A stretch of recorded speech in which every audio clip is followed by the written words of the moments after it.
السلام علیکم ورحمۃ اللہ وبرکاتہ۔ ان الحمد للہ نحمده ونستعینه ونستغفره ونعوذ باللہ من شرور انفسنا وسیئات اعمالنا من يهده الله فلا مضل له ومن يضلل فلا هادي له واشهد ان لا اله الا الله وحده لا شريك له واشهد ان محمدا عبده ورسوله اما بعد فان خير الحديث كتاب الله وخير الهدي هدي محمد صلى الله عليه وسلم وشر الأمور محدثاتها وكل محدثة بدعة وكل بدعة ضلالة وكل ضلالة في النار۔ أعوذ بالله من الشيطان الرجيم۔ شهد الله أنه لا إله إلا هو والملائكة وأولو العلم قائما بالقسط، وقال سبحانه وتعالى قل هذه سبيلي ادعو الى الله على بصيرة انا ومن اتبعني وسبحان الله وما انا من المشركين، وقال سبحانه وتعالى اعوذ بالله من الشيطان الرجيم بسم الله الرحمن الرحيم والعصر ان الانسان لفي خسر الا الذين امنوا وعملوا الصالحات وتواصوا بالحق وتواصوا بالصبر۔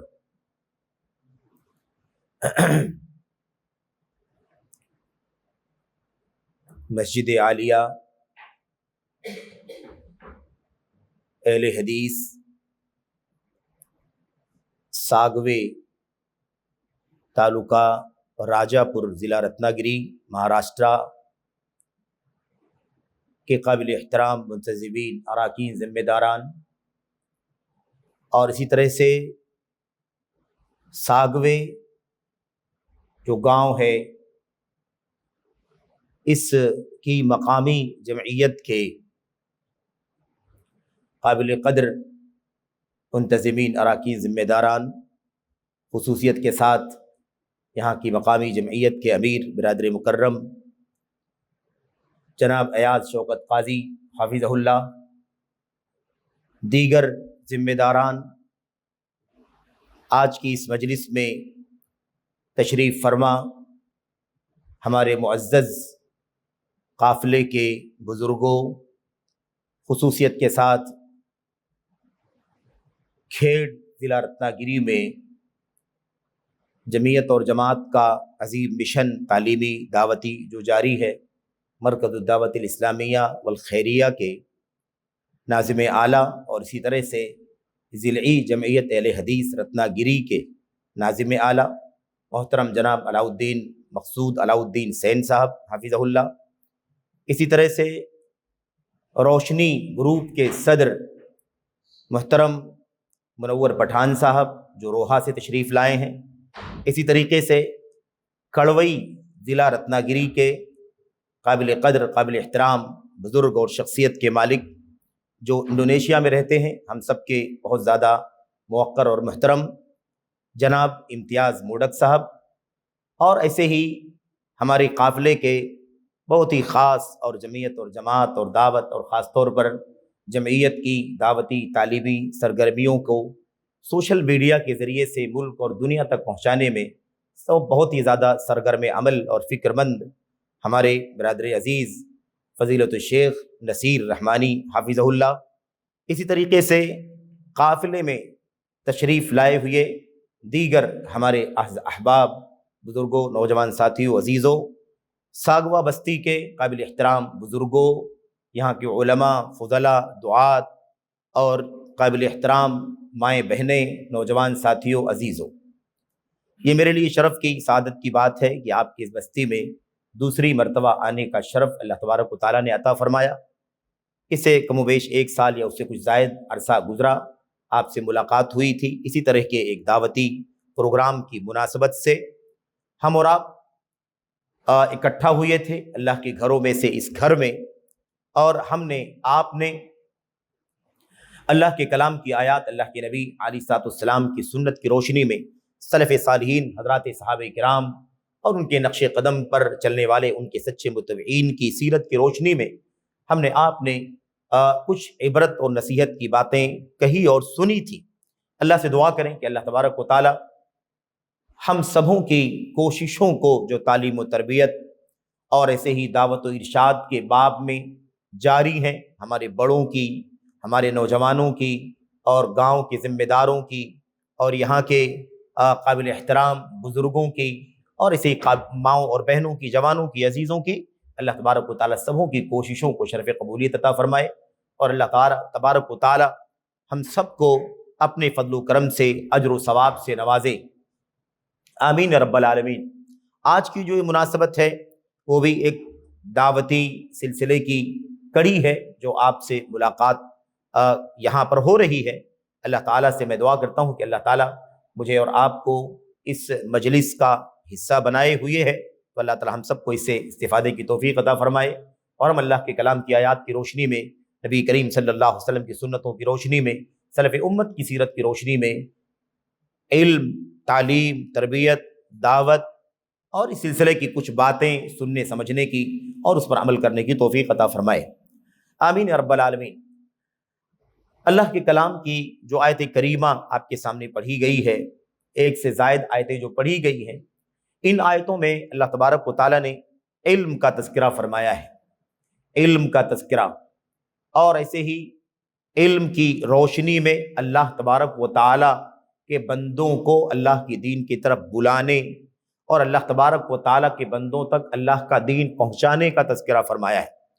اسی طریقے سے انسانیت کے خسارے کا ذکر ہے، 4 خوبیوں کے لوگوں کو مستثنا اللہ تبارک و تعالیٰ نے فرمایا کہ 4 خوبیاں جن کے اندر پائی جاتی ہیں، ایمان کی، عمل صالح کی، اور ایسے ہی حق کی وصیت کی، اور حق کی وصیت کے باب میں آنے والی تکلیفوں پر صبر کرنے کی۔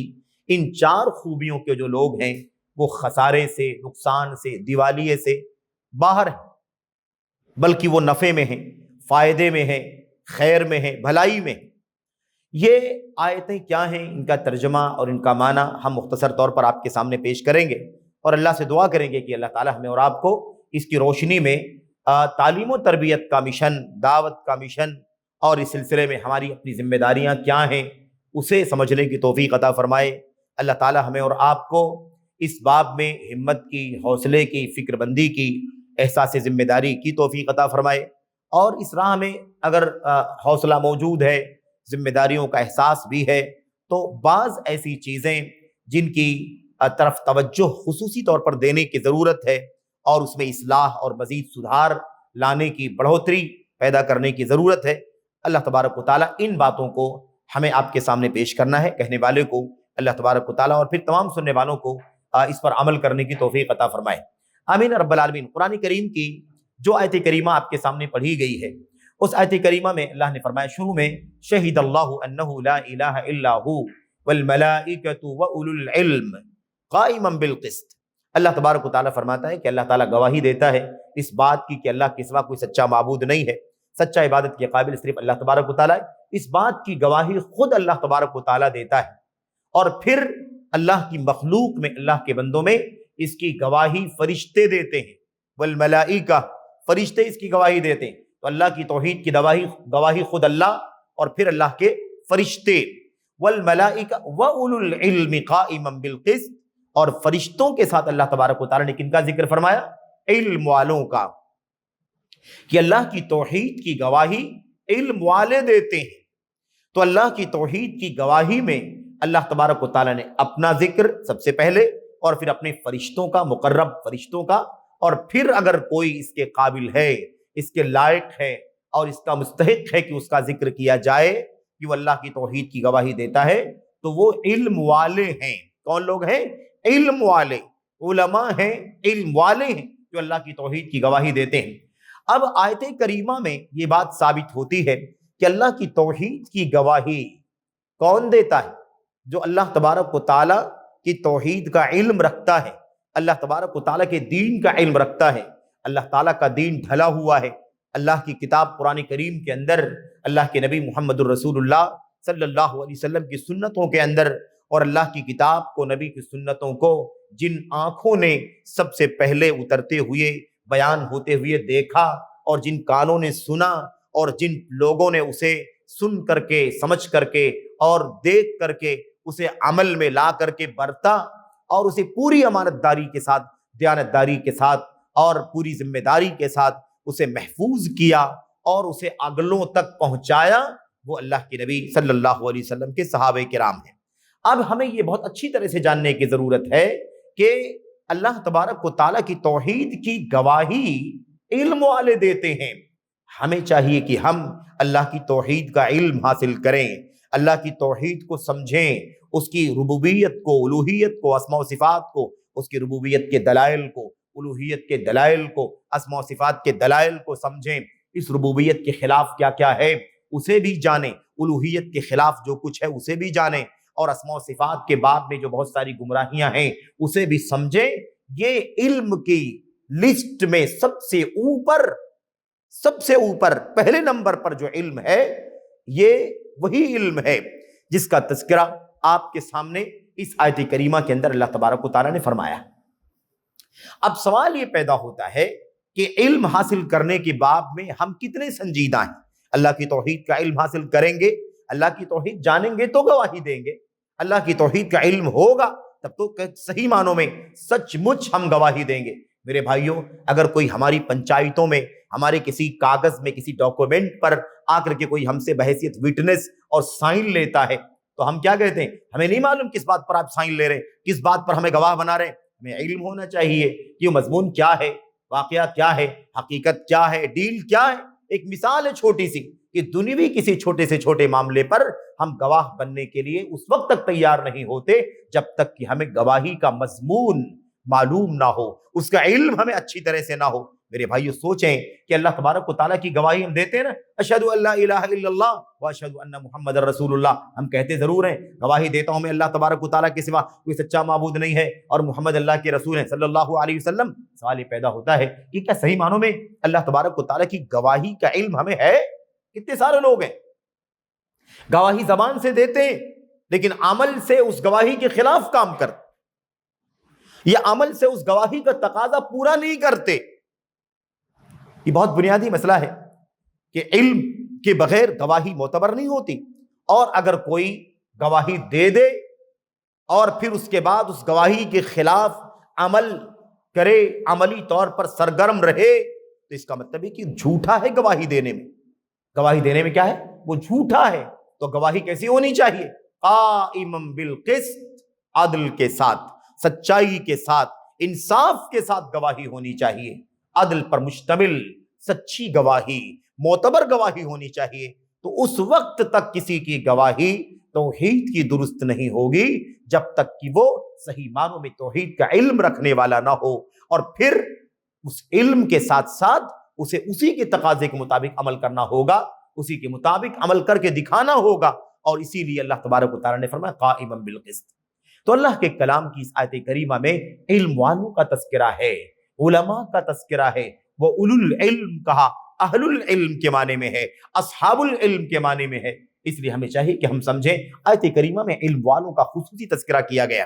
ایسے ہی ایک آیت کریمہ آپ کے سامنے مزید پڑھی گئی ہے یا نہیں پڑھی گئی تو اللہ تبارک و تعالیٰ فرماتا ہے اس آیت کریمہ کے اندر، اللہ تبارک و تعالیٰ فرماتا ہے، یہ سورت پہلے سمجھ لیں اس کے بعد اس کا تذکرہ آتا ہے، کیونکہ دعوت کے باب کی وہ آیت کریمہ ہے، علم کے بعد دعوت کا ذکر آتا ہے. سورۃ العصر کی ان 3 آیتوں میں اللہ تبارک و تعالیٰ کیا فرماتا ہے؟ والعصر ان الانسان لفی خسر، قسم ہے وقت کی، قسم ہے زمانے کی، یقیناً انسان خسارے میں ہے، یقیناً انسان نقصان میں ہے، گھاٹے میں ہے، دیوالیے میں ہے. اللہ تبارک و تعالیٰ نے زمانے کی قسم کھا کر انسانیت کے خسارے کا، گھاٹے کا، نقصان کا اعلان فرما دیا، استثناء کرتے ہوئے، الگ کرتے ہوئے جو خسارے سے، نقصان سے باہر ہیں ان کا تذکرہ فرمایا. 4 صفات، الا الذین آمنوا وعملوا الصالحات وتواصوا بالحق وتواصوا بالصبر. یہاں پر سمجھیں اللہ تبارک و تعالیٰ فرماتا ہے سوائے ان لوگوں کے جو ایمان لائے، الا الذین آمنوا، سوائے ایمان والوں کے، وعملوا الصالحات، اور وہ لوگ جن لوگوں نے نیک عمل کیا، اسی ایمان کے تقاضے کو پورا کرتے ہوئے عمل کیا، اور اس کے بعد وتواصوا بالحق، اور آپس میں ایک دوسرے کو حق بتلایا. حق وہ کیا ہے؟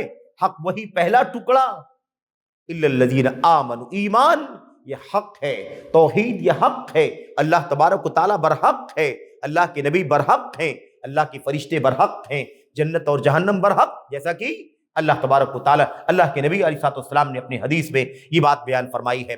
تو اللہ تبارک و تعالیٰ کی توحید کی گواہی حق کی باب میں سب سے اونچا برحق مسئلہ ہے اور سب سے اونچی حقیقت ہے، جس میں کوئی جھوٹ نہیں، جس میں کوئی دروغ نہیں، جس میں کوئی باطل نہیں، یہ سچی گواہی ہونی چاہیے۔ تو کیا فرمایا؟ الا الذین آمنوا وعملوا الصالحات وتواصوا بالحق، آپس میں ایک دوسرے کو حق کی وصیت کرنا۔ میں آپ کو بتاؤں توحید ہے نا، آپ فلاں کو بتائے توحید، فلاں کو بتائے توحید، یعنی ایک دوسرے کو حق کی وصیت کرے، توحید سب سے اوپر، اور پھر اس کے بعد محمد الرسول اللہ صلی اللہ علیہ وسلم کی سنت اور پوری شریعت اسلامیہ ہے نا، یکے بعد دیگرے پورا اسلام سب سے پہلے توحید ہی ہے۔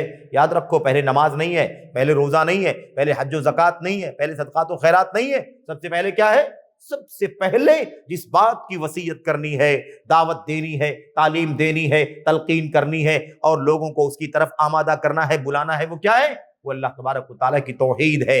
اللہ کے نبی محمد الرسول اللہ صلی اللہ علیہ وسلم نے جب حضرت معاذ بن جبل رضی اللہ تعالیٰ عنہ کو یمن بھیجا تھا داعی بنا کر کے، عالم بنا کر کے، معلم بنا کر کے، والی بنا کر کے، مفتی اور قاضی بنا کر کے بھیجا تھا، تو اللہ کے نبی علیہ السلام نے کیا فرمایا تھا؟ انک تقدم قوما اہل کتاب، انک تقدم قوما من اہل الکتاب، معاذ تم جس قوم کی طرف جا رہے ہو نا، دعوت کے لیے بھیجے جا رہا تمہیں، وہ کون لوگ ہیں؟ وہ اہل کتاب کی ایک جماعت ہے، اہل کتاب کی قوم ہے، یعنی یہودی ہیں، عیسائی ہیں۔ کون ہے وہ؟ یہود و نصارہ کے پاس تمہیں بھیجا جا رہا ہے۔ یہود و نصارہ کون ہے؟ اسلام کے آنے کے بعد اگر یہودی ہو، عیسائی ہو، اگر اسلام قبول نہیں کرتا، قرآن پر، نبی پر ایمان نہیں لاتا، تو ایسا شخص کافر ہے، گرچہ وہ موسیٰ علیہ السلام کا ماننے والا ہو، عیسیٰ علیہ السلام کا ماننے والا ہو، ایسا شخص دائرہ اسلام سے کیا ہوگا؟ خارج ہوگا۔ تو اللہ کے نبی علیہ السلام نے فرمایا سب سے پہلے کیا دعوت دو گے تم؟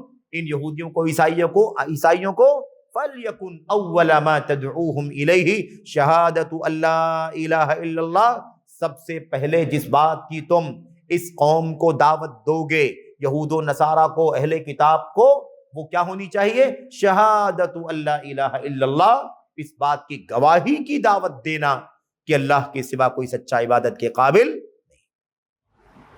فَإِنْهُمْ أَطَاعُوكَ لِذَلِكَ، اگر وہ تمہاری یہ بات مان لیں گے، اللہ کی توحید کی تم نے دعوت دی ہے کہ اللہ کی وحدانیت کی گواہی دو، اگر وہ مان لیں تو تم اس کے بعد نماز کی دعوت دینا۔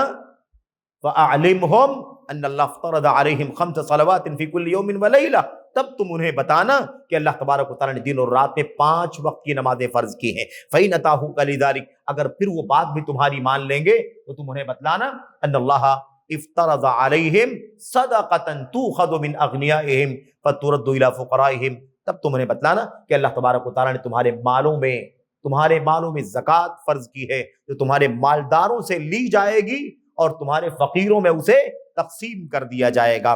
اس طرح سے اللہ کے نبی نے سب سے پہلے کس بات کی دعوت اللہ تبارک و تعالیٰ کے سوا کوئی سچا عبادت کے قابل نہیں ہے۔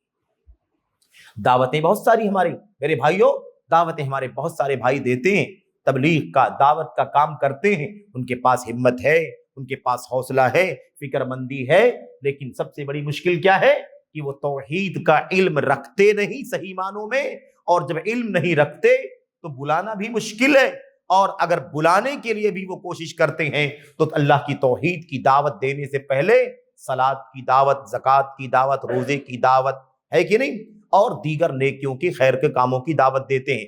اللہ کے نبی علیہ السلام کو اللہ تبارک و تعالیٰ نے اس بات کی تلقین کی کہ سب سے پہلے آپ کو علم بھی توحید کا ہونا چاہیے، اور آپ کو سب سے پہلے دعوت بھی توحید کی دینی چاہیے۔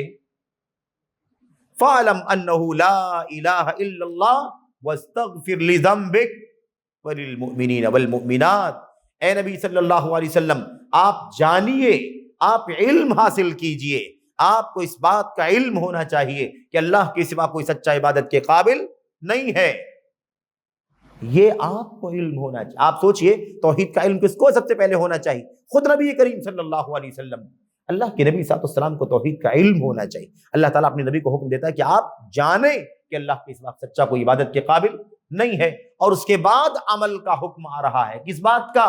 وَاسْتَغْفِرْ لِذَنبِكَ، اپنی گناہ کی بخشش مانگیے اللہ تبارک و تعالیٰ سے، اور تمام مومنوں کی اور مومنہ عورتوں کے لیے بخشش کی دعا کیجیے اللہ تبارک و تعالیٰ سے۔ پتہ یہ چلا کہ سب سے پہلے دعوت کس چیز کی ہونی چاہیے؟ حق کی۔ اور حق کیا ہے؟ توحید، سب سے اونچا حق، اس کی دعوت ہونی چاہیے۔ تو اللہ تبارک و تعالیٰ نے اس میں تیسرا کس کو بیان فرمایا؟ وَتَوَاصَوْا بِالْحَقِّ، جو لوگ حق کی وصیت کرنے والے ہیں، وَتَوَاصَوْا بِالصَّبْرِ، اور جو صبر کی وصیت کرنے والے ہیں۔ صبر کی وصیت، ظاہر سی بات ہے توحید کی دعوت دینا ہے تو پھر مشکلات آئیں گی، لوگ ناراض ہوں گے، لوگ مخالفت کریں گے، لوگ آپ کا بائیکاٹ کریں گے۔ یہ دیکھو ایک اللہ کی دعوت دیتا ہے، یہ تو کہتا ہے کہ قبروں کو چھوڑ دو، ان کی پوجا نہ کرو، یہ دیکھو اولیاء اور صالحین کا سجدہ نہ کرو، یہ دیکھو کہتا ہے کہ نبی اور رسول کے آستانے پر سر مت ٹیکو، یہ دیکھو اللہ کے نبیوں اور اللہ کے اولیاء کے سامنے ہاتھ اٹھانے سے روکتا ہے، ان سے فریاد کرنے سے روکتا ہے۔ تو توحید کی دعوت دینے کی راہ میں مشکل آئے گی، تکلیف آئے گی، مشقتوں کا سامنا کرنا پڑے گا، اس لیے تمہیں کیا کرنا ہوگا؟ وَتَوَاصَوْا بِالصَّبْرِ، ایک دوسرے کو صبر کی وصیت بھی کرو کہ بھائی دیکھو اللہ کی توحید پر قائم رہنا ہے، اللہ کی وحدانیت پر قائم رہنا ہے، ایک اللہ کی عبادت و بندگی پر قائم رہنا ہے، اسی پر عمل کرنا، اسی کی دعوت دینا۔ اس راستے میں آنے کے لیے، اس راستے پر آنے والوں کے لیے، اس راہ میں جو لوگ بھی آئیں گے ان کو بہت ساری مشکلات کا، مشقتوں کا سامنا کرنا پڑے گا۔ نبی کریم صلی اللہ علیہ وسلم کو آپ کی قوم کے لوگوں نے نکالا کہ نہیں نکالا؟ اور اسی وقت کہہ دیا تھا ورقہ بن نوفل نے کہ آپ کو آپ کی قوم نکال دے گی، اس لیے کہ آپ توحید کی دعوت دینے والے ہوں گے۔ تمام نبیوں کی دعوت کیا تھی میرے بھائیوں؟ تمام نبیوں کی دعوت، لیکن کس چیز کی دعوت؟ دعوت کا جذبہ ہونا چاہیے، علم کا جذبہ ہونا چاہیے، دعوت کا جذبہ۔ آج کا جو عنوان ہے وہ کیا ہے؟ علم اور دعوت کی اہمیت اور ضرورت۔ ہم علم حاصل کریں اور دعوت دیں، یہ ہم سمجھیں اس بات کو کہ ہمیں علم حاصل کرنا ضروری ہے، اور پھر اس کے بعد اللہ تبارک و تعالیٰ کے دین کے اس سچے علم کے مطابق اللہ تبارک و تعالیٰ کے بندوں کو پیغام پہنچانا ہے، اور یہ ذمہ داری ادا کرنی پڑے گی۔ اس ذمہ داری سے کوئی بھی بری نہیں ہو سکتا۔ علم اتنا حاصل کرنا ضروری ہے جتنے سے اللہ کو پہچانے، رسول کو پہچانے، اللہ کے دین کو پہچانے، واجبات کو، فرائض کو، حقوق کو سمجھے۔ ٹھیک ہے، مستحبات کا علم، مسائل کا علم، باریکیوں کا علم جو علماء کرام کا کام ہے، مفتیوں کا کام ہے، مجتہدین کا کام ہے، ٹھیک ہے، سب کو اتنی باریک چیزوں کا علم حاصل کرنا ضروری نہیں ہے، لیکن اللہ کے دین کی بنیادی باتوں کا، موٹی باتوں کا تو علم حاصل کرنا ضروری ہے۔ اس کے بغیر چارہ نہیں ہے، کوئی نہیں کہہ سکتا، اس سے کوئی بری نہیں ہو سکتا۔ اللہ تبارک و تعالیٰ کے سامنے جواب دہی ہے اور جواب دہی ہوگی، ہر صورت میں ہمیں اور آپ کو اللہ تبارک و تعالیٰ کے سامنے پیش ہونا ہے۔ تو اتنا علم جس سے اللہ کو پہچانے ہے نا۔ تین اصول کیا ہے شریعت کے؟ اس شریعت کی تین اصول کیا ہے؟ تین کے اصول: معرفت العبد ربہ، معرفت العبد نبیہ، معرفت العبد دینہ بالادلہ۔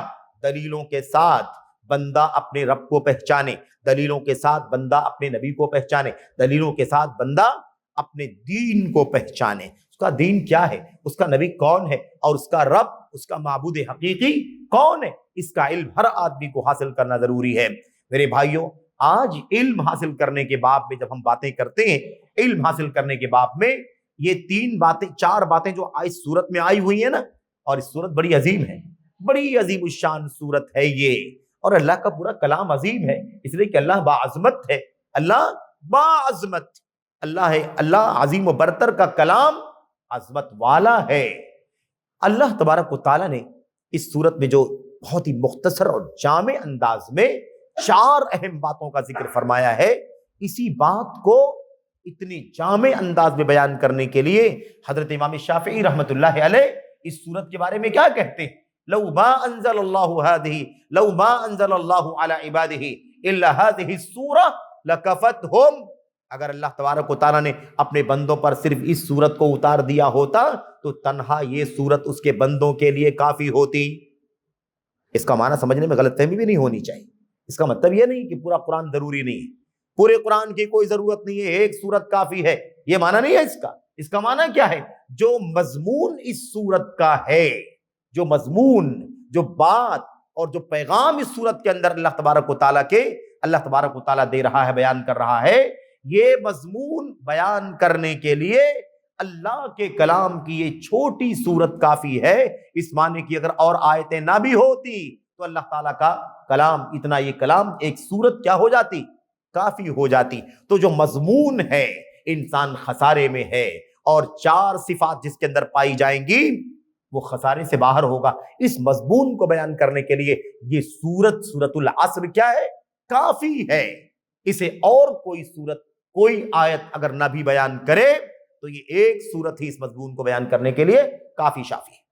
یہ معنی ہے اس کا مطلب یہ نہیں کہ ایک سورت کافی ہے، پورے قرآن کی ضرورت ہی نہیں ہے، جیسا کہ بعض لوگ اس طرح کی باتیں کرتے ہیں۔ نہ، یہ معنی نہیں ہے، یہ معنی ہے جس کی وضاحت آپ کے سامنے کی گئی۔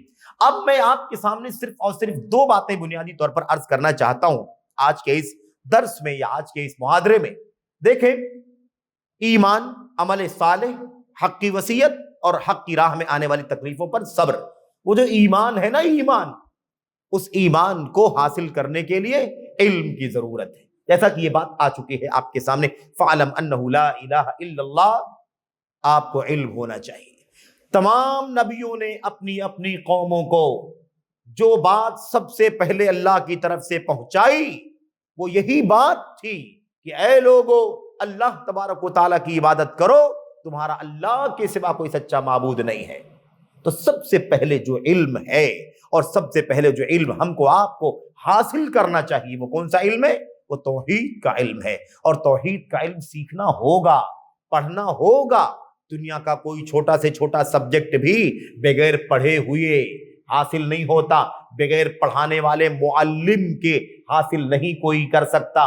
پڑھنے کے لیے کتاب بھی ہونی چاہیے، پڑھانے کے لیے استاذ بھی ہونا چاہیے۔ بغیر معلم کے اور بغیر صحیفے اور کتاب کے کوئی علم حاصل نہیں ہوتا۔ اس لیے یہ بات بھی اچھی طرح سے معلوم ہونی چاہیے۔ یعنی معنی کیا ہے؟ معنی یہ ہے کہ ایمان کا علم، توحید کا علم سب سے پہلے، اور اس کے بعد اس کے مطابق عمل، اور اس کے مطابق اس کے بعد اس کی وصیت اور دعوت، اور اس کے بعد اس راستے میں آنے والی تکلیفوں پر صبر۔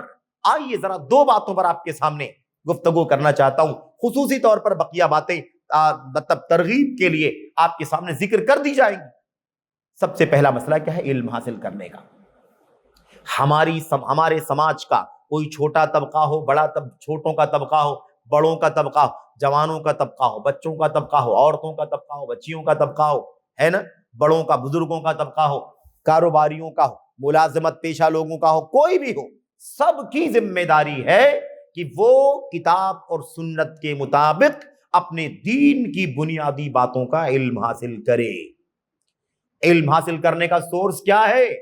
اس کا سرچشمہ کیا ہے؟ اللہ کی کتاب قرآن کریم اور اللہ کے نبی محمد الرسول اللہ صلی اللہ علیہ وسلم کی سنت، اور اس کے سمجھنے کا اور اس کا علم حاصل کرنے کا طریقہ کیا ہوگا؟ جو طریقہ ہمیں اور آپ کو نبی کریم صلی اللہ علیہ وسلم کے شاگردوں سے، آپ کے اسٹوڈنٹ سے ملا ہے۔ جیسے انہوں نے قرآن سمجھا ہمیں بھی ویسے ہی سمجھنا ہے، جیسے انہوں نے حدیث کو سمجھا ہمیں ویسے ہی سمجھنا ہے، جیسے انہوں نے ایمان اور عقیدہ رکھا ویسے ہمیں اور آپ کو بھی رکھنا ہے، جیسے انہوں نے عبادات کی ہمیں بھی ویسے ہی عبادت کرنی ہے، جیسے انہوں نے سماج اور معاشرے میں زندگی گزاری ہمیں بھی ویسے ہی گزارنا ہے، جیسے انہوں نے معاش اور روزی روٹی کے لیے محنت مشقت کی ہمیں بھی ویسے ہی کرنا ہے، جیسے انہوں نے سماجی زندگی گزاری ہمیں ویسے ہی گزارنا ہے، جیسے انہوں نے دنیا میں حکومت اور سیاست کی ہمیں ویسے ہی کتاب و سنت کی روشنی میں حکومت اور سیاست کا، عمارت کا نظام چلانا۔ کہ ہمیں اور آپ کو یہ بات جاننے کی ضرورت ہے کہ ہمارا جو طریقہ ہوگا وہ محمد الرسول اللہ صلی اللہ علیہ وسلم کے اصحاب کا طریقہ ہوگا۔ اب آئیے بات کو ذرا سمجھیں اس طور پر کہ ہم ذرا اپنے گریبانوں میں جھانک کر کے دیکھیں کہ ہم مسلمان ہیں، ہمیں اسلام کا کتنا علم ہے، اسلام کی بنیاد اللہ کی توحید ہے، ہمیں لا الہ الا اللہ کا کتنا علم ہے، محمد الرسول اللہ کا کتنا علم ہے۔ ہم نے آپ نے زندگی کے 10 سال 20 سال 30 سال 40 سال بھی لگائے ہیں، لیکن ہم نے اللہ کی توحید کا علم کتنا حاصل کیا، سنت کا علم کتنا حاصل کیا، نبی کے صحابہ کرام کی زندگی کا علم ہم نے کتنا حاصل کیا؟ یہ سوال ہے کہ نہیں سوال؟ ہر آدمی اپنے گریبان میں جھانک کر کے دیکھے، سوچے آپ کی یہ بستی جہاں اللہ تعالیٰ نے ہمیں اور آپ کو آج یہاں آپ سے ملاقات کرنے کا شرف عطا فرمایا ہے، اس ساگوا کی بستی، ہم نے بہت کچھ سن کر کے اور بہت کچھ پڑھ کر کے یہ جانا کہ یہ بہت ہی قدیم اور تاریخی بستی ہے، اور یہاں پر اہل حدیثیت یعنی خالص قرآن کریم، نبی کی سنت کی روشنی میں، صحابہ کرام کی زندگی کی روشنی میں اللہ کی توحید کی دعوت اور سنت صحیحہ کی دعوت بہت قدیم زمانے سے آئی ہوئی ہے۔ یہ ساحل پر واقع گاؤں جو ہے، اس وقت سے لے کر جب سے اسلام نے ہندوستان پر قدم رکھا، نبی کریم صلی اللہ علیہ وسلم کے اصحاب میں سے کم و بیش 15 ہجری میں 15 صحابہ کرام، عمر بن خطاب رضی اللہ تعالیٰ عنہ کے دور خلافت میں تقریباً 15 صحابہ کرام نے ہندوستان کی دھرتی پر قدم رکھا۔ ساحلوں کے راستے سے آئے، تجارت کرنے کی غرض سے آئے، سیاحت کی غرض سے آئے، اور وہاں پر انہوں نے اللہ تبارک و تعالیٰ کی خالص توحید کا علم جو ان کے پاس نبی کے ذریعے تھا اسے انہوں نے پہنچایا۔ یاد رکھو، ہندوستان میں جو علم آیا ہے وہ کسی بھی ساحل سے داخل ہوا ہو، یہاں بمبئی شہر سے لے کر کے گزرتے ہوئے اور جنوب کا آخری سرا وہ جو کیرلا اور اس کے اخیر تک ہے، وہاں تک کا جو ساحلی پٹا ہے میرے بھائیوں، ان علاقوں میں سے کسی بھی علاقے پر جو بھی ہمیں ساحل کے راستے سے دین آیا ہے اس کی عمر کتنی ہے؟ یہ 555 کا دین نہیں ہے جیسا کہ لوگوں نے بنا رکھا ہے کہ ہندوستان میں جو دین آیا ہے وہ صوفیہ کے ذریعے سے آیا ہے۔ صوفیہ کا دین شرک پر مشتمل، بدعات پر مشتمل، ہوائے نفس پر مشتمل، حرام پر مشتمل، منکرات پر مشتمل دین ہے، اور پورے طور پر شریعت کی پیرلل اس کے بالمقابل ایک انحراف اور گمراہی کا مجموعہ۔ لوگ کہتے ہیں کہ 555 میں دین اسلام ہندوستان میں آیا۔ میرے بھائیوں، ایک بات اکثر و بیشتر ہم اس طرح کی مجلسوں میں کہتے ہیں کہ ایسے بھی ملک کے جو حالات ہیں اسلام اور مسلمانوں کے خلاف بہت ہی زیادہ افسوسناک ہیں، اور پھر مسلمان اگر کہے آج کی جو حالات ہیں جس میں گھر واپسی کی بات ہو رہی ہے، ان حالات کو سمجھیں۔ اگر ان حالات میں اگر مسلمان کہے ہندوستان میں اسلام صوفیہ کے ذریعے سے آیا ہے اور ہندوستان کا اسلام صوفیہ کے مرہون منت ہے، اس کا مطلب یہ ہوگا کہ 555 ہجری سے پہلے ہندوستان میں اسلام نہیں تھا۔ مسلمان اگر ہندوستان کی دھرتی پر قدم رکھ رہے ہیں تو 555 ہجری کے بعد رکھ رہے ہیں، تو 555 ہجری آج ہم 1447 زندگی گزار رہے ہیں۔ اس کا مطلب یہ ہے کہ ان کی پوری عمر کتنی ہے؟ پوری عمر 1400 سال میں سے صرف اور صرف 900 سال کے قریب ہے۔ اس کے پہلے اسلام کا اس ملک میں نام و نشان نہیں تھا۔ جبکہ اسلام کب آیا ہے؟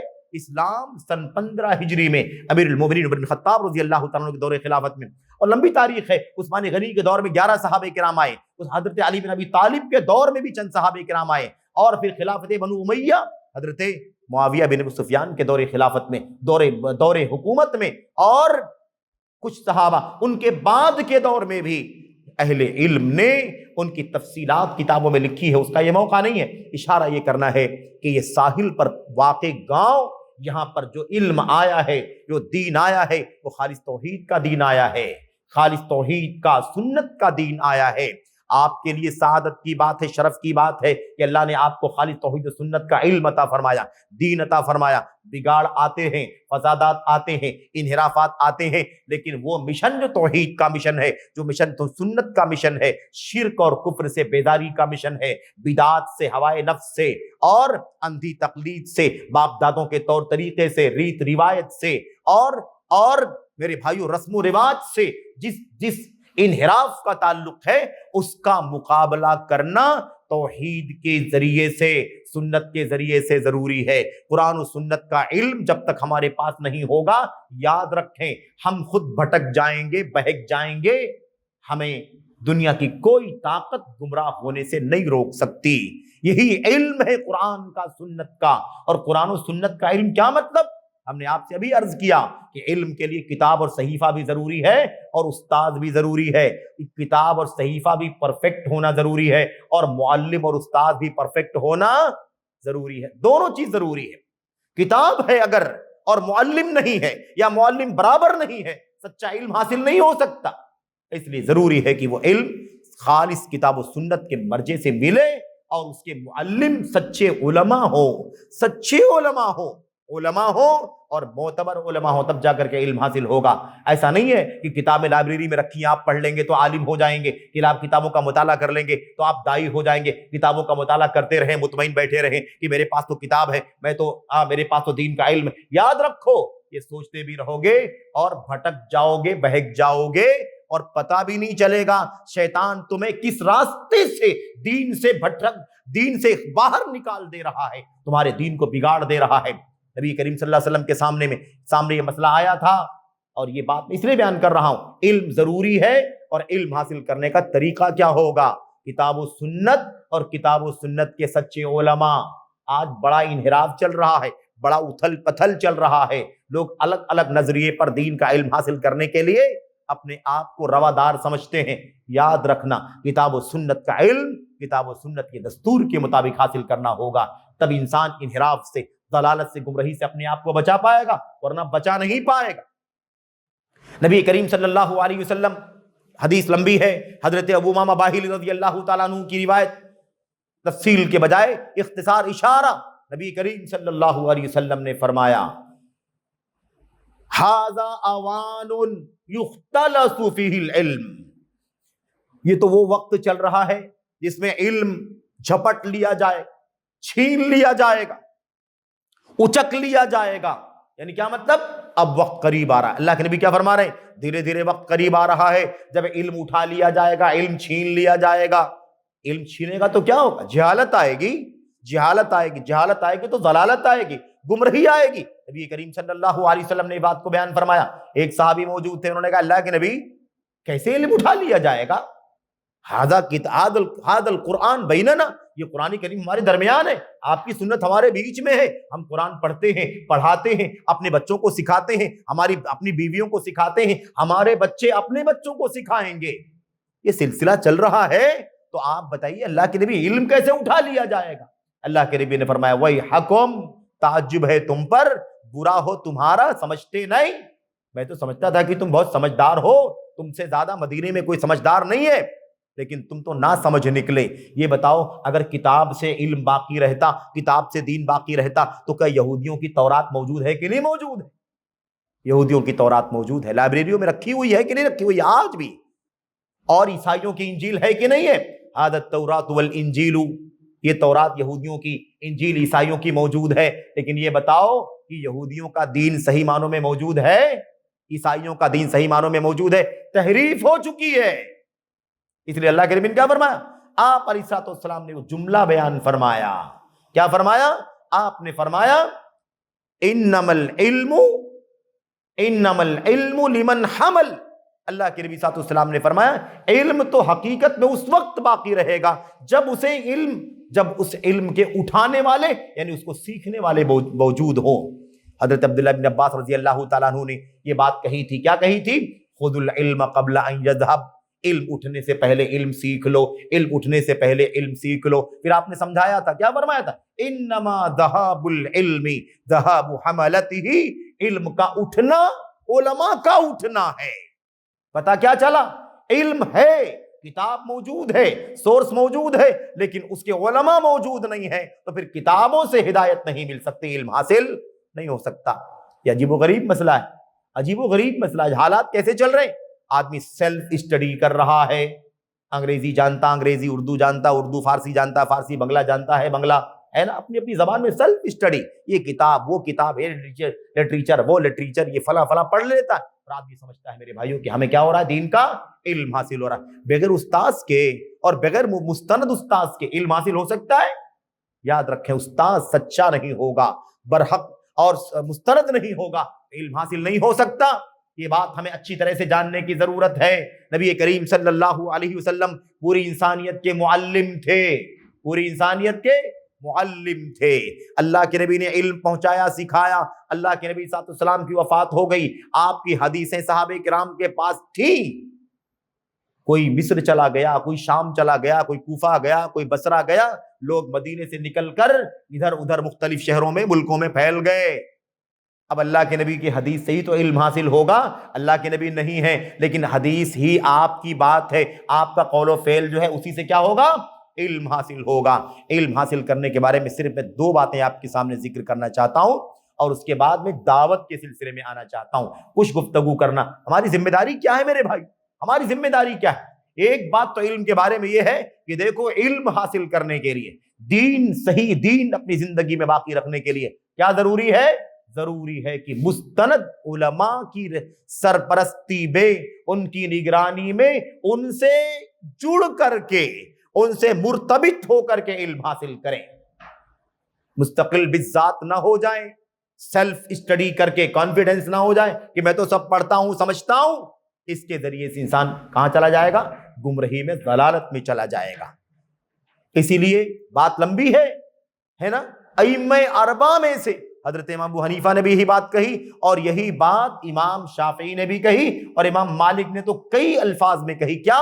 بغیر استاذ کے علم حاصل نہیں ہوتا. سب سے بڑی مصیبت یہ ہے کہ لوگ کتابوں کو اپنا شیخ بنا لیتے ہیں، لٹریچر کو اپنا استاد بنا لیتے ہیں، اسی سے علم حاصل کرتے ہیں. یاد رکھنا یہ گمراہی کا ذریعہ ہے. دوسرا مسئلہ کیا ہے آج کل مسئلہ یہ ہے میرے بھائیوں کہ ایسے لوگ بھی میدان میں اچھل کر کے آتے ہیں. وہ مولوی تو ہو سکتے ہیں لیکن ان کا علم جو ہے وہ کتاب اللہ کے مطابق نہیں ہے، سنت کے مطابق نہیں ہے، صحابہ کرام کے مطابق نہیں ہے، منہج کتاب و سنت اور منہج صحابہ اور سلف کے مطابق نہیں ہے. ان کے یہاں انحرافات ہیں، ان کے یہاں فکری بگاڑ ہے، وہ رافضیت کی طرف ہے، وہ خارجیت کی طرف ہے، وہ تحریکیت کی طرف ہے، وہ انحرافات کے مختلف راستوں پر چل رہا. کوئی حدیث کے انکار کی بات کرتا ہے، کوئی صحابہ کرام کی توہین کی بات کرتا ہے، کوئی جہاد کے نام پر دنگے اور فساد کی بات کرتا ہے، خارجیت کے راستے پر چلتا ہے. کوئی نبی کریم صلی اللہ علیہ وسلم کی، اللہ کے نبی صلی اللہ علیہ وسلم کے صحابہ کی سمجھ کے مطابق کتاب و سنت کو سمجھنے کے بجائے اپنی مرضی کے مطابق دین سمجھنے کی بات کرتا ہے. ایسے مولوی بھی ہیں مارکیٹ کے اندر، عرب میں، عجم میں، مشرق مغرب شمال جنوب میں. اللہ تعالیٰ سے دعا کرو کہ اللہ تعالیٰ ایسے غیر منہجی اور منحرف قسم کے مولویوں سے امت کو بچنے کی توفیق عطا فرمائے. دوسرا مسئلہ کیا ہے؟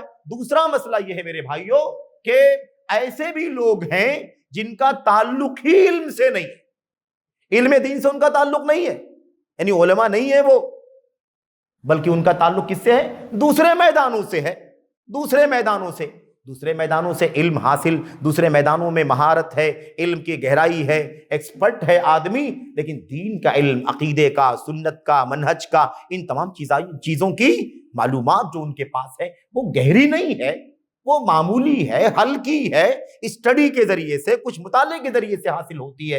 اور اس طرح کے بہت سارے لوگ ہیں جو اردو زبان میں بھی تقریریں کر رہے ہیں، انگریزی زبان میں بھی تقریریں کر رہے ہیں، بنگلہ زبان میں بھی تقریریں کر رہے ہیں، اور بھی مختلف. میرے بھائیوں ان کی ویب سائٹیں ہیں، ان کے لٹریچر ہیں، ان کے سوال جواب ہیں، ان کے مسائل ہیں، ان کے فتوے سب چل رہے ہیں. ایسے لوگوں سے انسان کو بچنا اور مستند علماء سے جڑنا ضروری ہے. اچھی طرح اس بات کو سمجھ لیں، امانت داروں سے علم حاصل کرنا ضروری ہے. جس کے پاس امانت ہی نہیں ہے وہ کہاں سے ہم کو علم سکھائے گا؟ اس بارے میں ایک بات میں عرض کر دینا چاہتا ہوں. حضرت عبداللہ بن مسعود رضی اللہ تعالیٰ عنہ نے فرمایا، کیا فرمایا تھا؟ لا يزال الناس بخير ما اخذوا العلم عن اکابرهم وعن امنائهم وعن خيارهم. امت کے لوگ اس وقت تک بھلائی میں رہیں گے جب تک امانت داروں سے علم حاصل کریں گے، جب تک اپنے بڑے علم والوں سے علم حاصل کریں گے. دیکھا، صرف علماء سے نہیں، بڑے علماء سے، ماہرین سے، جن کے پاس علم کی گہرائی اور گہرائی، ان سے علم حاصل کریں گے. اور اپنے بہتر لوگوں سے، یعنی جو اپنے اخلاق میں، کردار میں، زبان میں، معاشرت میں بھی کیا ہو، اچھے ہوں، نیک ہوں، یعنی بد عمل فاجر قسم کے لوگوں سے بھی کیا کریں گے؟ دوری اختیار، تب تک بھلائی میں رہیں گے. تو سب سے جو بنیادی بات کیا ہے میرے بھائیوں کہ ہمیں علم بھی حاصل کرنا ہے. کس سے حاصل کرنا ہے؟ سنت کے سچے علماء سے علم حاصل کرنا ہے، جن کے یہاں کوئی منہج کا فساد نہیں، بگاڑ نہیں ہے، بلکہ وہ نبی کے، صحابہ کے فہم کے مطابق دین کا علم حاصل کرتے ہیں. انہوں نے علم حاصل کیا ہوا ہے، ایسے علماء سے علم حاصل کیا ہے. تو جو مستند علماء ہیں ان سے علم حاصل کریں، جن کے یہاں منہجی فساد ہے، بگاڑ ہے، اس سے اپنے آپ کو بچائیں میرے بھائیوں. اور ایسے لوگوں سے جو علم والے ہیں ہی نہیں، ایسے لوگوں سے تو اپنے آپ کو ہر صورت میں بچانا ضروری ہے، ورنہ معاملہ خطرناک ہے. میں آپ سے عرض کر رہا تھا ہمارے اسلاف نے کیا کہا تھا؟ ہمارے اسلاف نے کہا تھا ان من سعادت الحدث والاعجمی ان یوفقہم اللہ لعالم من علماء السنہ. کیا فرمایا؟ کیا کہا بہت اہم بات ہے یہ. ایک نو عمر جوان اور ابھی تازہ تازہ جب بچپن سے لڑکپن سے نکل کر جوانی کی دہلیز پر قدم رکھ رہا ہے، یعنی نوجوان جس کو ہم کہہ سکتے ہیں، ابھی ابھی جوانی ہے نا، نو عمر نو خیز بچہ جوان ہو رہا ہے ابھی، اس کے لیے، اور اعجمی یعنی کیا مطلب، جس کے پاس عربی زبان کا علوم شریعت کا علم نہیں ہے، ان دو لوگوں کے لیے سعادت کی بات کیا ہے؟ سعادت کی بات یہ ہے کہ اللہ تبارک و تعالی ان دونوں کو سنت کے علماء میں سے کسی عالم سے ملاقات کی توفیق عطا فرما دے۔ اگر سنت کے عالم سے ملاقات ہوئی، اس سے سیکھنے کا موقع ملا، سمجھنے کا موقع ملا، اس کی صحبت میں رہنے کا، شاگردی اختیار کرنے کا موقع ملا، تو یہ سعادت کی بات ہے۔ اس لیے کہ جو خود گمراہ ہوگا وہ کبھی کسی کو ہدایت کا راستہ نہیں دکھا سکتا۔ یہ موقع نہیں ہے تفصیل میں جانے کا، ورنہ میں اتنی تفصیلات اس سلسلے میں ہے ہمارے سامنے کہ آپ سن کر کے حیران ہو جائیں، حیران ہو جائیں۔ ایک شخص کی وجہ سے اشعریت کی بدعت پیدا ہو جاتی ہے، ایک ملاقات کی وجہ سے کیا ہو جاتی ہے؟ اشعریت کی بدعت پیدا ہو جاتی ہے، ایک کی وجہ سے خارجیت کی بدعت پیدا ہو جاتی ہے۔ ایک ملاقات میں انسان سنت سے نکل کر کے خارجیت میں چلا جاتا ہے، ایک ملاقات کی وجہ سے، اس لیے کہ آدمی گمراہ ہے، اس سے ملاقات کی وجہ سے، اس سے بات چیت کرنے کی وجہ سے، اس کی مجلس میں جانے کی وجہ سے سنت سے نکل کر کے اشعری ہو جاتا ہے۔ ایسی کتنی مثالیں موجود ہیں۔ اس لیے کس سے علم حاصل کرو گے بھائیو؟ ایک تو علماء سے، اور علماء بھی کون؟ مستند علماء، منہجی علماء، جن کا مشن قرآن، سنت، صحابہ، تابعین ہو، ان سے علم حاصل کرنا ضروری ہے۔ شوق بھی ہونا چاہیے۔ آج ہماری حالت کیا ہے؟ یہ موبائل، اس نے ہم سب کو کیا کر دیا ہے؟ ہم سب کو اپاہج بنا دیا۔ میرے بھائیو، یہ سعادت کی بات ہے کہ ہم اللہ کے گھر میں بیٹھے ہوئے اور ہم اللہ کے کلام، نبی کی سنت، صحابہ کرام اور سلف کی سیرت کی روشنی میں باتیں کر رہے ہیں۔ یہ بڑی سعادت کی بات ہے۔ اللہ تعالی ہماری اس مجلس کو شرف قبولیت سے نوازے، ورنہ عام طور پر لوگ مجلسوں میں آنا نہیں چاہتے۔ لوگ سمجھتے ہیں کہ ہر چیز ہے نا آن لائن، تو پورا دین آن لائن۔ قرآن سنت کی تعلیم کے لیے آدھا گھنٹہ، ایک گھنٹہ بھی لوگ خرچ کرنے، صرف کرنے کے لیے بھی تیار نہیں۔ یہ حالت ہوتی جا رہی ہے۔ اتنا شوق، میں آپ کو کیا بتاؤں۔ ابو ہریرہ رضی اللہ تعالیٰ عنہ بیان کرتے ہیں، کہتے ہیں کہ میں اللہ کے نبی صلی اللہ علیہ وسلم سے علم حاصل کرنے کے لیے اپنا پورا وقت خالی کر چکا تھا۔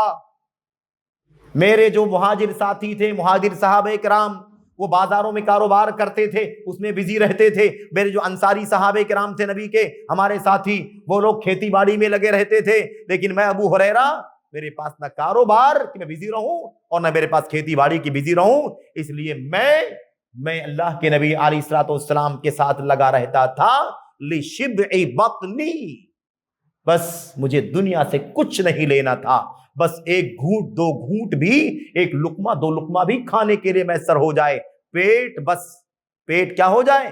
پیٹ بھر جائے، آسودگی ہو جائے، بس اسی پر میں پورا وقت اللہ کے نبی صلی اللہ علیہ وسلم سے علم حاصل کرنے میں لگایا کرتا تھا۔ آپ سوچیں گے ہمارے پاس کاروبار نہیں ہے، کیا ہم کیا کریں، سارا کام چھوڑ دیں؟ نہیں، جس کے پاس کام نہیں وہ یہ کام کرے۔ فرصت ہے، موقع ہے تو نہیں، موقع ہے دوسرا آئیڈیل۔ حضرت عمر بن خطاب رضی اللہ تعالیٰ عنہ کا واقعہ آپ جانتے ہیں نا، عمر بن خطاب رضی اللہ عنہ وہ بیان کرتے ہیں، نبی کریم صلی اللہ علیہ وسلم سے ہمیں علم حاصل کرنا ہوتا تھا، لیکن میں بھی بکریاں وغیرہ چراتا تھا اور اپنی کھیتی باڑی دیکھتا تھا، اپنے کاروبار دیکھتا تھا۔ مشکل یہ تھی کہ میں بھی پورا وقت نہیں دے سکتا تھا ہر دن۔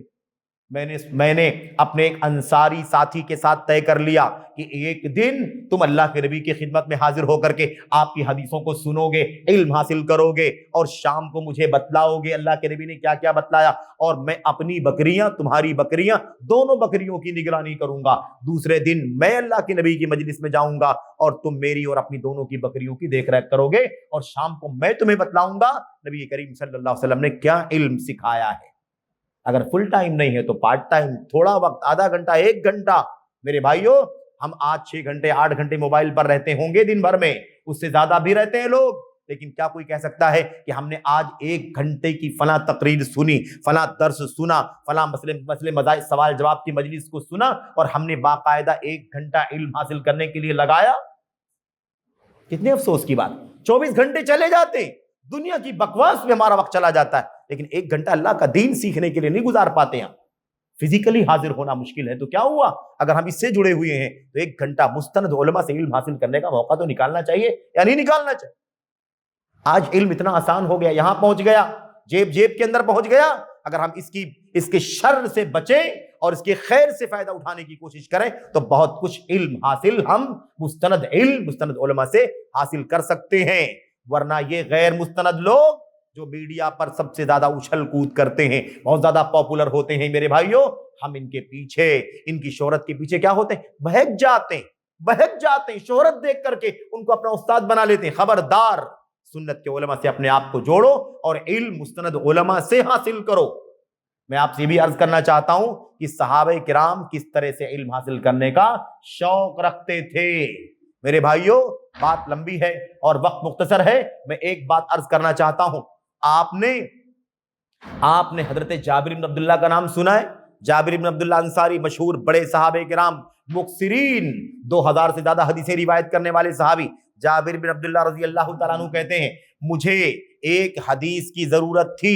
مجھے پتا چلا کہ وہ حدیث یہاں کسی صحابی کے پاس موجود نہیں ہے. وہ حدیث قصاص کے بارے میں. قصاص جانتے ہیں نا، قصاص جو حدود اور قصاص ہیں، اس کے بارے میں ہے وہ حدیث. اور وہ حدیث ایک صحابی کے پاس ہے اور وہ صحابی ملک شام میں رہتے. یہ مدینہ کہاں ہے اور ملک شام کہاں ہے؟ جابر عبداللہ کہتے ہیں مجھے وہ ایک حدیث علم حاصل کرنے کے لیے میں نے باقاعدہ ایک گھوڑا خریدا، ایک سواری خریدی. اور سواری خریدا کیوں؟ ملک شام جانے کے لیے. اور اس کے بعد اپنے سفر کا سامان میں نے لیا اور اس کے بعد 1 مہینے کی مسافت طے کر کے ملک شام پہنچا اور وہاں پوچھا کہ حضرت عبداللہ بن انیس کہاں ہے؟ حضرت عبداللہ بن انیس کہاں ہے رضی اللہ عنہ؟ لوگوں نے بتایا عبداللہ بن انیس کا گھر یہ ہے، جن کے دروازے کے سامنے ایک چوکیدار کھڑا ہے. وہ اس کے پاس گئے اور کہنے لگے اندر جابر بن عبداللہ ہیں؟ کہاں ہاں ہیں. کہا جا کر اندر عبداللہ بن انیس ہیں؟ انہوں نے فرمایا ہاں ہیں. جا کر کے کہہ دو کہ جابر بن عبداللہ علی الباب، جابر بن عبداللہ مدینے سے آئے ہیں، دروازے پر کھڑے ہیں. جا کر کے چوکیدار نے کہا جابر بن عبداللہ مدینے سے آئے ہیں رضی اللہ تعالیٰ عنہ. حدیث کے اندر ہے اتنا شوق سن کر کے کہ جابر آ گئے، مدینے سے جابر آ گئے، یہاں کس کام کے لیے آ گئے؟ کہتے ہیں خرج یطأ ثوبہ، اتنی تیزی کے ساتھ گھر سے نکلے کہ بالکل ہے نا کپڑا گھسیٹتے ہوئے اور اپنے کپڑے کو اپنے پیر سے ہی رونتے ہوئے باہر نکلے. اور واعتنقنی، میں نے ان سے میں ان سے معانقہ کیا، انہوں نے مجھ سے معانقہ کیا، یعنی ہم لوگوں نے آپس میں معانقہ کیا. اور اس کے بعد میں نے کہا میں آپ کے پاس ایک حدیث کا علم حاصل کرنے کے لیے آیا ہوں. کس کے لیے آیا ہوں؟ ایک حدیث ہے، مجھے پتا چلا ہے کہ وہ حدیث آپ اللہ کے نبی سے روایت کرتے ہیں، اس لیے اس حدیث کے بارے میں آیا ہوں کہ آپ سے حدیث سن لوں. اچھا ٹھیک ہے، کون سی حدیث؟ وہ قصاص کے بارے میں فلاں حدیث ہے. انہوں نے کہا ہاں میں اللہ کے نبی سے روایت کرتا ہوں. وہ حدیث انہوں نے سنی، روایت کی اور اسے لکھا، نوٹ کیا یا یاد کیا اور اس کے بعد مع السلامہ سلام کر کے مدینہ واپس ہو گئے. کہا بس اور کوئی کام نہیں تھا؟ کہا کوئی کام نہیں تھا، ایک حدیث کا علم حاصل کرنے کے لیے میں آپ کی خدمت میں آیا تھا. 2000 کلومیٹر کا فاصلہ، اس سے بھی زیادہ، اور گھوڑے کی 1 مہینے کی مسافت طے کر کے جانا 1 مہینہ، آنا 1 مہینہ. یہ تھی علم سے محبت. اور آج علم میسر ہے تو کوئی قیمت نہیں ہے، سنت کے علماء موجود ہیں تو قیمت نہیں ہے. میرے بھائیوں، آخر یہ ہماری حالت کیوں ہوتی جا رہی ہے؟ حضرت عبداللہ بن بریدہ مدینے ہی کے ہیں. عبداللہ بن بریدہ کہتے ہیں رضی اللہ تعالیٰ عنہ، نبی کریم صلی اللہ علیہ وسلم کے ایک ساتھی کو پتا چلا کہ ایک حدیث جو ہے وہ فضالہ کے پاس، فضالہ بن عبید رضی اللہ تعالیٰ عنہ جو مصر میں رہتے تھے. میرے بھائی، کہاں مدینہ ہے اور کہاں مصر ہے؟ اللہ اکبر. کہتے ہیں کہ فضالہ بن عبید کے پاس باقاعدہ سواری خریدی اور فضالہ بن عبید کے پاس مصر پہنچے اور کہنے لگے فلاں حدیث آپ کے پاس ہے. میں نے سوچا کہ قبل اس کے کہ آپ کی موت ہو جائے یا میری موت ہو جائے اور وہ حدیث مجھے نہ مل سکے، اس سے پہلے وہ حدیث میں اللہ کے نبی علیہ السلام کی آپ سے سن لوں، لکھ لوں، نوٹ کر لوں، ورنہ ایسا نہ ہو کہ زندگی وفا نہ کرے اور وہ علم آپ کے پاس جو اللہ کے نبی کی حدیث کا ہے وہ ضائع ہو جائے. یہ جذبہ تھا نبی کریم صلی اللہ علیہ وسلم کے صحابہ کا علم حاصل کرنے کا. آج ہماری حالت کیا میرے بھائیو؟ آج ہماری حالت کیا ہے؟ علم حاصل کرنے میں بہت ساری گڑبڑیاں ہمارے یہاں پائی جاتی ہیں. رہا مسئلہ میرے بھائی اس علم کو پہنچانے کا تو ضروری کیا ہے؟ ضروری یہ ہے کہ علم کو وہ پہنچائے جو صحیح معنوں میں علم والا ہو چکا ہو۔ صحیح معنوں میں کیا ہو چکا ہو؟ علم والا ہو چکا ہو۔ اللہ کے نبی محمد رسول اللہ صلی اللہ علیہ وسلم کو کے بارے میں اللہ تبارک و تعالیٰ نے فرمایا قل هذه سبیلی ادعو الی اللہ علی بصیرۃ انا ومن اتبعنی وسبحان اللہ وما انا من المشرکین۔ اے اللہ کے نبی صلی اللہ علیہ وسلم آپ کہہ دیجئے یہ میرا راستہ ہے، هذه سبیلی یہ میرا راستہ ہے، میں اللہ تبارک و تعالیٰ کی طرف اللہ کے بندوں کو بلاتا ہوں، دعوت دیتا ہوں، علی بصیرہ علم کی روشنی میں، علم کی روشنی میں اللہ کے بندوں کو اللہ کی طرف بلاتا ہوں، اور یہ کام میں بھی کرتا ہوں علم کی روشنی میں، اور ومن اتبعنی اور میرے پیروکار، ہم اللہ کے نبی کے پیروکار ہیں، اللہ کے نبی کے متبعین ہیں، علم کی روشنی میں اللہ کے نبی اللہ کے بندوں کو ہے نا اللہ کا دین بتلاتے تھے۔ ہم بھی اللہ کے نبی کی امتی ہیں اور آپ کی متبعین ہیں، ہمیں بھی چاہیے کہ ہم علم حاصل کریں، مستند علم، صحیح سورس کے ساتھ علم حاصل کریں اور اس کی روشنی میں اللہ کے بندوں کو اللہ کا دین پہنچائیں۔ یہ ہماری ذمہ داری ہے۔ ایسا نہیں ہونا چاہیے کہ ہم علم حاصل کرنے کے بجائے دعوت کا جذبہ، تبلیغ کا جذبہ، دین کا جذبہ، فلاں جذبہ، جذبے سے نہیں ہوتا کام۔ علم حاصل کرنا ہوتا ہے، علم حاصل کرنا ہوتا ہے، نیتیں اچھی ہوں کافی نہیں ہے، جذبہ اچھا ہے کافی نہیں ہے، علم حاصل کر کے ہی آپ اللہ کے بندوں کو اللہ کا دین بتلا سکتے ہیں، اس کا کوئی شارٹ کٹ نہیں ہے۔ لوگ سمجھتے ہیں کہ میں ادھر پڑھا ادھر پڑھا، اسٹڈی کی فلاں کی، میرے ہاتھ میں مائک ہونا چاہیے، اس طرح کی باتیں لوگ سمجھتے ہیں۔ میرے بھائیوں میں آپ سے عرض کرنا چاہتا ہوں خلاصے کے طور پر کہ علم حاصل کرنا ہماری اور آپ کی بہت بنیادی ذمہ داری ہے۔ اس گاؤں کا تذکرہ آیا تھا، اس گاؤں کی بہت عظیم تاریخ ہے، ہماری ذمہ داری ہے کہ ہم کتاب و سنت کی دعوت کے سلسلے میں فکر مند ہو جائیں، فکر مند ہو جائیں، اللہ تبارک و تعالیٰ کے ہاں جواب دہی کا احساس کریں۔ کلکم راع وکلکم مسئول عن رعیتہ، ہر شخص ذمہ دار ہے، ہر شخص سے اس کی ذمہ داری کے بارے میں اللہ تبارک و تعالیٰ پوچھے گا۔ گاؤں کے اندر جو جمعیت اور جماعت کی ذمہ داران ہیں ان کو چاہیے کہ وہ آگے آئیں، اپنی ذمہ داریوں کا احساس کریں اور لوگوں میں بیداری پیدا کریں، علم سے اہل علم سے جڑیں، لوگوں کو جوڑیں۔ جو جماعت کے بزرگ ہیں ان کو بھی چاہیے کہ وقتاً فوقتاً وہ لوگوں کی سرپرستی کریں، سمجھائیں، نصیحت کریں، ترغیب دیں۔ جوانوں کو چاہیے کہ وہ اہل علم کی سرپرستی میں رہ کر دعوت اور تعلیم و تربیت سے اپنے آپ کو جوڑیں۔ یاد رکھیں بہت بڑا طوفان ہے بدعات کا، شرکیات کا، بدعات کا، ہوائے نفس کا، فرقہ پرستیوں کا، ہوائے نفس کا اور احزاب کا، الگ الگ دھڑے الگ الگ رخ پر کام کر رہے ہیں، چل رہے ہیں۔ سب کی طاقت، سب کی دعوت اس کے ذریعے سے بہت زیادہ تیزی کے ساتھ ہمارے کانوں سے گزر کر، نگاہوں سے گزر کر ہمارے دلوں میں پہنچ رہی ہے۔ جوان، ہمارا بچہ، ہمارا عزیز پتہ نہیں کس کو سنتا ہے، گمراہ ہو رہا ہے، پتہ نہیں کس کو فالو کرتا ہے، بھٹک رہا ہے، بہک رہا ہے۔ اگر ہم نے اپنی ذمہ داری نہ سمجھی، یاد رکھیں اللہ تبارک و تعالیٰ کے یہاں باز پرس ہوگی، اللہ تبارک و تعالیٰ پوچھے گا۔ ایسا نہیں ہے کہ ہم سب ہاتھ اٹھا لیں۔ ہماری ذمہ داری کیا ہے میرے بھائیوں؟ جس کے بس میں جو ہے وہ ذمہ داری ادا کریں۔ ہر گاؤں میں، ہر خطے میں، ہر بستی میں یہ مسئلہ موجود ہے میرے بھائی۔ وہ کیا ہے؟ وہ کہ عدم اہتمام، بے توجہی، بے فکری، جیسے تیسے چل رہا ہے میرے بھائیوں۔ جو جہاں بھی، میں نہیں کہتا کہ ہر آدمی کاروبار اور ملازمت کے لیے، روزی روٹی کے لیے گاؤں چھوڑ کر کے نہیں جائے گا، ہر آدمی باہر نکلتا ہے اور روزی روٹی کی کوشش کرتا ہے، یقیناً کریں، لیکن آپ اپنی بستیوں کو نہ بھولیں۔ آپ گاؤں میں 2 مہینے، 4 مہینے، 6 مہینے میں آئیں، ترتیب کریں، تنسیق کریں، جماعت کے علماء سے جڑ کر کے ان کے دروس کا، ان کے اجتماعات کا، ان کے سوال و جواب کی مجلس کا اور ان کے دوروں کا اہتمام کریں۔ اللہ تبارک و تعالیٰ اسی کے ذریعے سے بہت کچھ روشنی پہنچائے گا۔ میرے بھائیوں، ایسا ضروری نہیں ہے کہ آپ مستقل کہیں رہیں گے تو ہی کام کریں گے، لیکن اگر ہم آزاد ہو گئے اور اپنی ذمہ داری سے ہم نے ہاتھ اٹھا لیا تو ہم اللہ تبارک و تعالیٰ کے ہاں بری ذمہ نہیں ہو سکیں گے۔ اللہ تبارک و تعالیٰ ہم سے ضرور پوچھے گا۔ بہرحال یہ چند باتیں تھیں، اور بھی بہت ساری باتیں ہو سکتی تھیں، وقت مختصر ہے اور ہماری آگے کے سفر کی ترتیب ہے پورے قافلے کی، اس لیے ہم مزید گفتگو کرنے سے معذرت خواہ ہیں۔ اللہ سے دعا کرتے ہیں کہ اللہ تبارک و تعالیٰ ہم سبوں کو اپنی دین کا خادم بنائے۔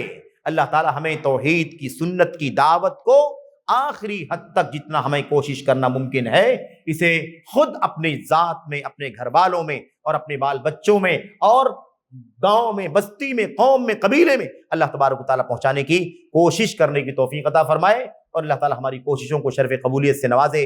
اللہ تبارک و تعالیٰ ہمیں اس کا نیک صلہ بدلہ عطا فرمائے، آمین یا رب العالمین۔ وصلی اللہ وسلم وبارک علی نبینا محمد وعلی آلہ وصحبہ اجمعین، والسلام علیکم ورحمۃ اللہ وبرکاتہ۔